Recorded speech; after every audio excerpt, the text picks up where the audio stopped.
At Thanksgiving dinner, somewhere between the mashed potatoes and awkward small talk, my sister discovered I was secretly a multimillionaire, and within 15 minutes, my entire family had voted that I should just give her the money. Because she needed it more. I honestly never meant to keep it a secret. It just kind of happened that way. I'm 34, single, and live in a quiet part of Oregon. I work in tech, well, kind of.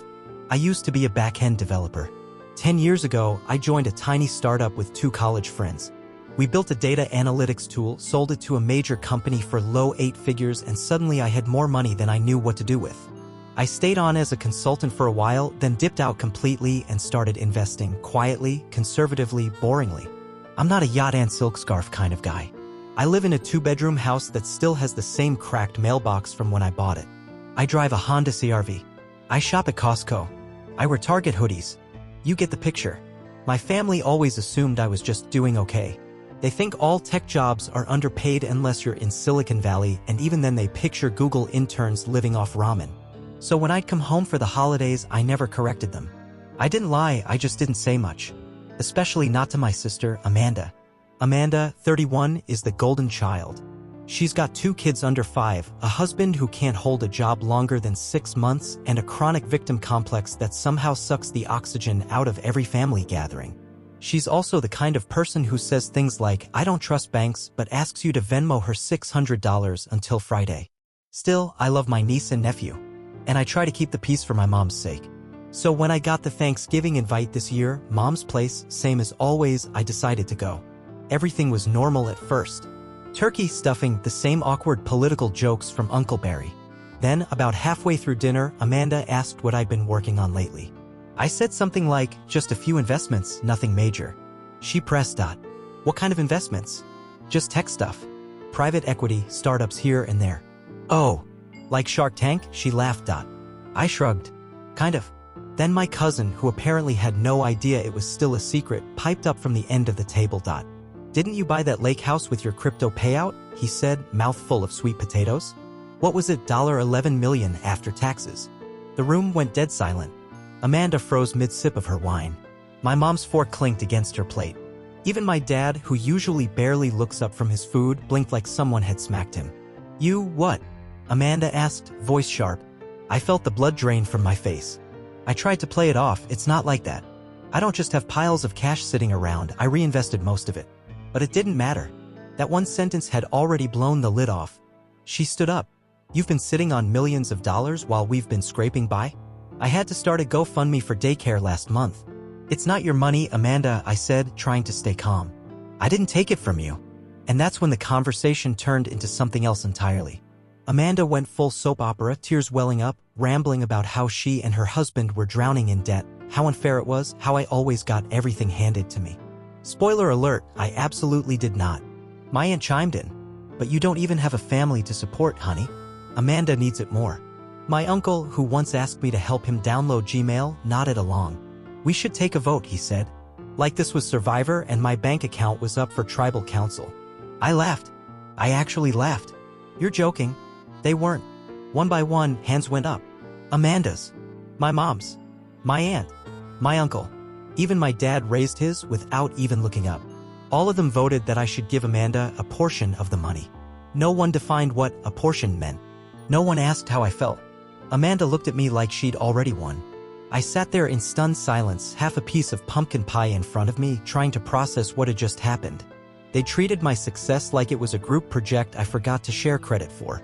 And I realized in that moment, none of them had ever really seen me. Just what they thought I should be useful for. I left the table without another word. I don't remember grabbing my coat. I don't remember saying goodbye. I just remember walking out into the cold November air, standing in the driveway and wondering if I'd finally lost my mind or if everyone inside that house had. By the time I reached my car, Amanda was already behind me. She slammed the front door and came storming down the steps in those ridiculous heeled boots she always wears to holidays, even though she complains about them within the hour. Seriously, she snapped. You're just gonna leave like that? Grow up. I turned to face her. You all just voted on my bank account, Amanda. What did you expect me to do? Write a check right there on the mashed potatoes? You're being dramatic. It wasn't about taking everything. It's about fairness. Family helps each other. Yeah? Since when? I shot back. You mean like when I loaned you $2,000 last year for car trouble and you never even said thank you?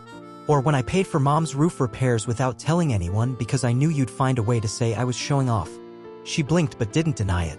That silence said more than words. Then she crossed her arms and dropped the line that really stuck. You're single. No mortgage. No kids. What do you need all that money for? I swear I felt something crack inside me. Not like a snap of anger, more like the slow, grinding shift of tectonic plates. A realization. They didn't just envy me. They resented me for existing outside their script. For not being broke and bitter and stuck in the same cycle they were. For having the audacity to make it and not immediately turn into their ATM. I got in the car and drove off. No goodbye. No promises. Just tires on gravel and the sound of my own pulse in my ears. The text started that night. Mom, Amanda's very upset. You embarrassed her in front of everyone. Aunt Lily, I think you should apologize. Family comes first. Dad, just a thumbs up emoji. Still not sure if that was meant for me or not. Amanda, you don't get to ghost us just because you're rich now. That's not how family works. I turned my phone off. For a week. When I turned it back on, the tone had changed. Guilt gave way to entitlement. Amanda, you're lucky I'm even still talking to you. You could have changed our lives and chose not to. Mom, you know your sister is going through a very hard time. That money could help the kids. Aunt Lily, are you seriously going to let your niece and nephew suffer because of a grudge? The kicker was when Amanda sent me her bank routing number. No context. No amount. Just her banking info. As if I'd asked. That was the moment I knew they saw me less as a person and more as a walking, breathing wallet with Wi-Fi. And I decided if they thought money was all I was good for, then money was exactly what they wouldn't get. I didn't respond. I didn't call. Instead, I started writing an email. To my lawyer.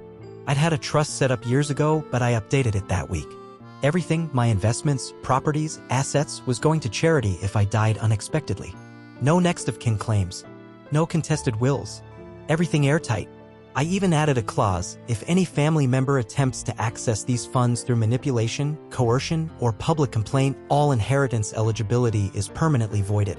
It felt cold at first, but then I realized it wasn't revenge. It was self-defense. About 10 days later, Mom showed up unannounced. I opened the door and she gave me that look, that blend of disappointment and forced maternal concern she perfected sometime in the early 2000s. I don't know what's gotten into you, she said, pushing past me like she still lived there. Amanda is crushed. You humiliated her. I closed the door quietly. She humiliated herself. I just left. You're being petty. You have so much and they have so little. Can't you just share? I poured myself a coffee.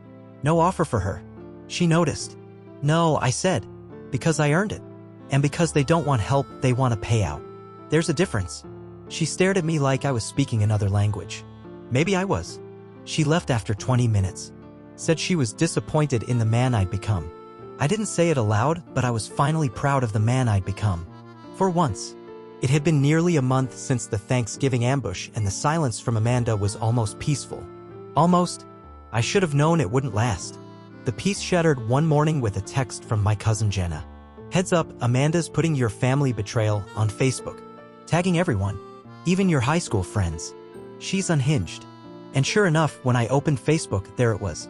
A full 5-paragraph rant with a grainy picture of her 2 kids and a caption that read, "Imagine being a millionaire and letting your own niece and nephew grow up in poverty. Some people care more about hoarding wealth than helping family. You know who you are." She didn't say my name. She didn't have to. Comments were already flooding in. Wow, that's disgusting. Some people forget where they came from. If I had that kind of money, I'd make sure my family never suffered. Jenna chimed in with a sarcastic, "You gonna Venmo her too, or just pitch in for her next pity party?" which earned her a private message from Amanda telling her to mind her F***king business. I laughed, but deep down it stung. Because for the first time, this wasn't just family drama behind closed doors. She was taking it public, spinning a narrative where she was a single struggling mom and I was the evil rich brother who abandoned her. Except I hadn't abandoned anyone. I just stopped financing a lie. The next wave came the following weekend. My mom called me 3 times in one morning. I ignored the first 2. By the third, I figured it was serious. "She's coming to your house," she said, her voice tight. "She says you owe her an explanation." "An explanation?" I repeated, stunned. "I already gave her one when I said no." She's not thinking clearly. Just talk to her. I hung up, and like clockwork, Amanda's rusted gray SUV pulled into my driveway 15 minutes later, brakes squealing like they were begging for retirement. She got out, dressed in a dramatic, all-black outfit like she was attending my funeral. I opened the door before she could knock. "Oh, good," she said, fake smile already plastered on. "You are home." I leaned against the frame. "Amanda, I'm not in the mood for another episode." "Episode?" She pushed past me, uninvited, just like always. "You want to talk about episodes? Let's talk about the public one you caused when you humiliated me in front of everyone and made our entire family turn against each other." I didn't answer. I just let her spiral. She did. Hard. "You could have helped," she said, pacing my living room like she owned it. "You should have helped. Mom's siding with you now, by the way. So I hope you're happy. You've divided this family. You did that when you turned my personal finances into a group vote," I replied coldly. She dropped her purse on my kitchen table. "You're not even using the money. You don't have kids. You don't have a wife. You live like a hermit. Why do you get to keep millions just to sit on your ass?" That's when I reached into the drawer and pulled out the letter. I'd had it printed and sealed a week ago, just in case this moment came. I handed it to her. "Go ahead. Open it." She snatched it like she thought it was a check. It wasn't. It was a statement from the charitable trust one set up. A legally binding confirmation that $5 million had been designated, in full, to a children's literacy nonprofit that funds schools in underserved communities. And the kicker? I'd named it in honor of our grandmother, the one who used to read to both of us when we were little. Amanda stared at the paper like it had personally insulted her. "Why?" she whispered. "Why give it to them?" "Because they never expected it," I said quietly. "And they've never tried to guilt-trip me into it." Her mouth opened, then closed. She had no argument. I walked to the door. "It's time for you to leave." She hesitated. "You think this makes you the good guy?" "No," I said. "It makes me the one who finally stopped being your doormat." The next day, she posted again. Another vague update dripping with sarcasm about relatives who donate for PR points instead of helping actual family. But this time, nobody bought it. Even my mom commented with, "Maybe it's time we all stopped expecting other people to fix what we broke." I thought that handing Amanda the donation letter would be the end of it. But Amanda doesn't quit when the cameras stop rolling. She just starts a new act. About 2 weeks after the literacy fund reveal, I got a knock at the door. It wasn't Amanda this time. It was Kyle, her husband, or technically, her on-again, off-again, baby daddy/perpetual job quitter. He showed up wearing a hoodie with a hole in the sleeve, smelling like weed and cheap cologne, rocking that same smug grin he wore at my sister's baby shower when he forgot to bring diapers. "Hey man," he said, like we were college buddies. "Can we talk?" Everything in me screamed, "Don't let him in." But I stepped onto the porch and shut the door behind me. "I know Amanda's been coming at you sideways," he started, rubbing the back of his neck. "But that's just her way. You know how she gets." I stared at him. He sighed, then lowered his voice. "Look, between you and me, she's been kind of spiraling. Bills are stacking up, daycare's a mess, and her job's about to cut her hours. The kids are stuck in that tiny apartment all day, man. They need a backyard, a safe space. You know?" I could feel it, the guilt card, smooth as ever. "I'm not asking for a handout," he added quickly. "Just a little help. A loan. Maybe $5,000. We could move into a better place. Get a used car that actually runs. You'd be changing their lives, man." I looked him dead in the eye. "You mean the same lives your wife tried to vote my money into?" He didn't answer. Instead, he said, "She was just emotional. You blindsided her. Honestly, you could have told her sooner." I blinked. "Told her what?" "That I don't owe her anything." He smirked. "Bro, you're not even using the money. Come on. What's $5,000 to you?" That's when I said something I didn't plan. "I still don't know where it came from. I'd rather set it on fire in front of you than hand it to someone who thinks I'm an obligation." He dropped the smile. "That's cold, man. Those kids are your family. And I'll help them, I replied. Directly. When they're old enough to understand boundaries. Not through you. Not through Amanda. He stepped forward, voice rising. So that's it? You're cutting us off. I gave a short nod. You were never connected. The next day, Amanda called me from a number I didn't recognize. Left a voicemail that started calm but spiraled into tears, shouting, then finally silence. I didn't call back. Instead, I got a call from my lawyer 2 days later. Apparently, Amanda had consulted a family attorney. Tried to argue that since I'd helped with a few family expenses in the past, Mom's roof, her old car repairs, I'd set a precedent of support. She thought she could sue me for financial neglect of kin. Let that sink in. She was trying to make generosity retroactively enforceable. Like every kind gesture was actually a legal contract. My lawyer laughed. It's not going anywhere, she said, but it tells you everything you need to know about her intentions. That was the breaking point for me. I sat down and wrote a letter. Printed copies. Sent one to Amanda, one to my parents, one to each of the family members who voted at Thanksgiving. It was calm, respectful, but final. I told them I loved them, but I was done playing the family ATM. Done with guilt, manipulation, and rewriting my life to suit their needs. Then I dropped the hammer. I would no longer be attending family holidays. No Christmas. No Easter. No birthdays. If they wanted a relationship with me, it had to be a real one. Not one built around bank statements and well-he-should statements. If they reached out with sincerity, I'd be there. If they reached out with entitlement, they wouldn't get an answer. Amanda responded first. A one-sentence text. You're dead to me. Followed by blocking me on every platform. Then came Mom. Maybe you could have handled this differently. I replied I did. For 15 years. Then silence. But here's the part that matters. 2 weeks after all that, I got a letter. A real one. Handwritten. With glittery pink stars on the envelope. It was from Amanda's daughter. My niece. 8 years old. She wrote about her new school. Her teacher. How much she missed Uncle T. How she liked the books I sent last year. She drew a picture of me holding a big book with a smiley face on it. Labeled it, Smart Uncle. And you know what? That made more impact than Amanda's entire meltdown combined. 3 months passed. 3 months of silence, peace, and if I'm being honest, relief. My house was quiet. My phone was calm. For once, there were no manipulative texts, no guilt-drenched voicemails, no passive-aggressive Facebook posts with cherry-picked Bible quotes about generosity. Just me, my work, and the occasional glitter-covered letter from my niece, which I kept tucked in the corner of my bookshelf like a tiny reminder that something pure still existed in all this mess. And then Amanda showed up at my door again. This time, she looked nothing like the woman who had stormed my porch in dramatic black with accusations and entitlement spilling from her lips. She looked thinner, pale. Her hair was pulled into a loose bun like it hadn't seen a brush in days.